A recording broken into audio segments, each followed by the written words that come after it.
bụ ọṅụ bụ ihe juru ndị mmadụ afọ ebe ezinụlọ na ndị na-echere ha ezigbo echiche banyere jikọ aka ọnụ sonyere maazị Godspower Ekwueme n'oge o dulu nwunye ya bụ nwaada Chiamaka Uzoagba ka ha bụrụzie di na nwunye ya bụ mmemme were ọnọdụ na His Grace Cathedral Gospel Voice International Ministry Agụọka. Ọ dọtara ọtụtụ ndị eji okwu ha agba izu. Kenechukwu dị n'ebe a wenetere anyị akụkọ ụwa.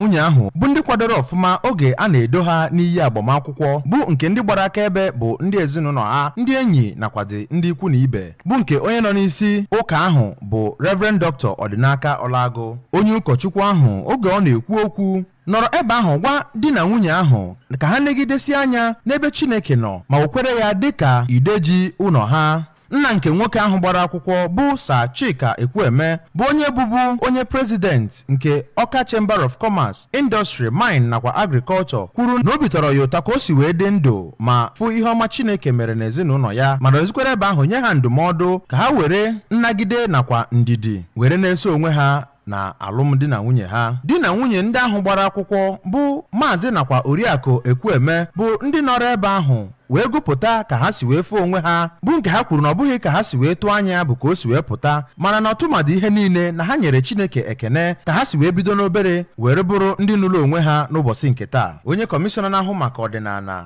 ejije nakwa ihe nkiri bụ Comrade Don Onyenji nọrọ ebe ahụ gwa di na nwunye ahụ ka ha bụrụ ndị ga-ejidesi onwe ha ike ma jikwere nghọta nakwa ndidi wee soro onwe ha, mana zikwere ebe ahụ gwa ha ka ha na-ekpe ekpere n'ihi na ekpere so na ide na-ejide ezinụlọ. Eze ọdịnala nke ụmụ awụlụ bụ Igwe Joel Egweọnwụ nakwa onye Vice Chancellor mahadum nke Nigeria dị na Nsụka bụ Ọkammụta Charles Igwe nọrọ ebe ahụ gwa di na nwunye ahụ ka ha sonyere na ntọala na akwụkwọ nsọ ya nakwa nke ọdịnala iji wee mee ka ezinụlọ ha bụrụ nke ga-adị ọkpụtọrọkpụ. Onye bụbu Director General nke otu Standard Organization of Nigeria SON, Chief Joseph Odumodu kwuru na ihe ga-ebelata mgbasasị ndị mmadụ na-agbasasị ọnụnụ ha nụrụ bụ ka onye ọbụla ghara ịdị na-enebere sọnsọ onwe ha anya kama ka ha hụkọrịta onwe ha n'anya, chụọla onwe ha àjà ma fụkwazie na enweghị onye ga-akwagharịrị n'ime ha na-abụ. Mmemme ahụ bụ nke bịara n'uju mgbe di na nwunye ahụ pụtara gbaa egwu ma kenezikwe ndị bịara nọnyere ha